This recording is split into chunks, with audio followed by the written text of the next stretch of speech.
সবেমাত্র বাড়ি ফিরলাম কলেজ থেকে। এই যে আমার কলেজের আইডেন্টি কার্ড অলরেডি আমার গলায় এখনো রয়েছে। তো কিছু কথা আমার সবাইকে জানানো প্রয়োজন ছিল, তাই আমি জানাচ্ছি। আজ আমার সাথে একটি ঘটনা ঘটে। আমার কলেজে আজ বাংলা মাইনরের এক্সাম ছিল, এবং কলেজেই ছিল এক্সামটা। যথাযথ সময় আমি এক্সাম দিতে যাই।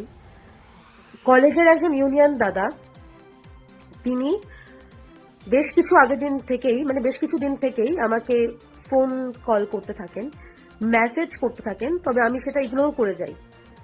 আমি ঝুট ঝামেলা ভালোবাসতাম না, আমি চাইছিলামও না, তার জন্য আমি কিন্তু কোনো ওনাকে রিপ্লাইও দিইনি। ইভেন ওনার মেসেজ বা কল আসছে বলে ওনাকে ব্লকও করিনি। যাই হোক, এটাই আমার ভুল ছিল যে আমি কেন ব্লক করিনি। আজ এক্সাম দেওয়ার পরে বেরোনোর পর উনি নাকি আমার সামনে দাঁড়িয়েছিলেন, তবে আমি নাকি ওনাকে ইগনোর করে হেঁটে বাড়ি চলে আসছিলাম। আমার মনে আমি পরীক্ষা দিতে গেছিলাম, পরীক্ষা থেকে আমার বাড়ি আসার কথা, তাই আমি বাড়ি আসছিলাম।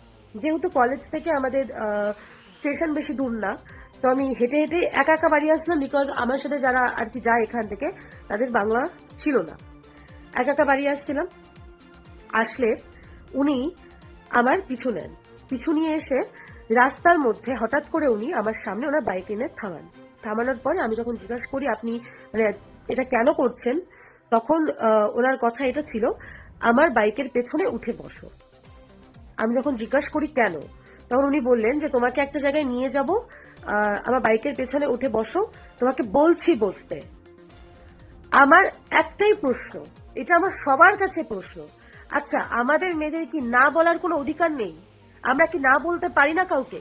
যখন আমি ওনাকে না বলি যে না আমি আপনার বাইকে আমি তোমার বাইকে কেন উঠবো, আমি তোমাকে চিনি না, না তুমি আমার দাদা হও, না তুমি আমার পরিবার হও, না আমার বন্ধু হও, তুমি কিচ্ছু হও না, আমার পুরো রাইট আছে তোমাকে না বলার যে না আমি তোমার বাইকে উঠবো না, আমার যখন সেটা সহমতি নেই। বলার পরে উনি আমাকে বারে বারে ফোর্স করতে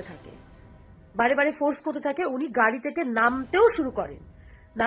আমি জানি না উনি কি করতে চাইছিলেন, হয়তো আমার হাত ধরে টানতে চাইছিলেন বা কিছু একটা করতে চাইছিলেন। ভাগ্যবশত এবং জানি না হয়তো কপাল জোরে, সেই মুহূর্তে ওই রাস্তা দিয়েই পেছন দিয়ে আরো 5-6টা ছেলেরা আমাদের সাথেই পড়ে, তারা বোধহয় আমার মতনই তারা বাড়ি ফিরছিল। যখন তাদেরকে উনি দেখেন, তখন উনি আবার ওনার বাইকে উঠে সে আমাকে আবার বললেন যে তুমি কি আমার বাইকের পেছনে বসবে কি বসবে না? আমি যখন বললাম না আমি বসবো না, উনি তখন বাইকটাকে সামনে নিয়ে গিয়ে বাইকটাকে রিভার্স করে উনি আমাকে জাস্ট আমার মুখের দিকে আঙুল করে আমাকে বললেন, কাজটা তুমি ভালো করলে না, এর একটি ফলাফল কিন্তু তোমার পেতে হবে, বা তোমাকে আমি দেখে নেব। এই দুটো ওয়ার্ড বলে উনি জাস্ট ওখান থেকে চলে গেলেন। আর সেই মুহূর্তে আমি আমার বান্ধবী একজন আছে রিমি, তার কিছুক্ষণ আগে মুহূর্তে ও কিছুটা সাক্ষী আছে, কারণ ওর সাথে আমি ভিডিও কলে কথা বলছিলাম এবং বাড়ি ফিরছিলাম, এবং ও ভিডিও কলে ছিল যখন ওই দাদাটি এসেছিল, তো কিছুটা মুহূর্তে ও ছিল।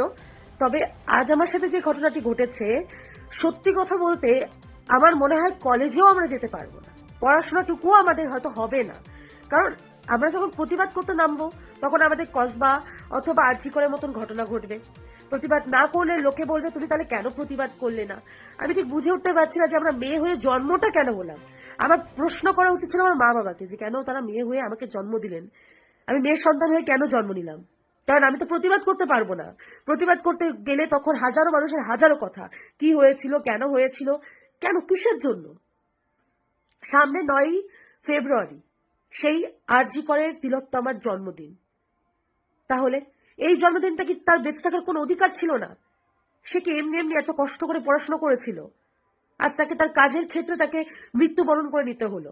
আর ঠিক একইভাবে আমরা কলেজে যাচ্ছি, তারা ইউনিয়নের দাদা হয়ে তাদের এত কিসের পাওয়ার আমি জানি না এত কিসের পাওয়ার তাদের, যে সকল স্টুডেন্টরা আমরা কলেজ স্কুল কেন যাই, একের পর এক ক্লাস পার করে নিজেদের জীবনে কোনো কাজ করব সেগুলো খোঁজার জন্য যাই।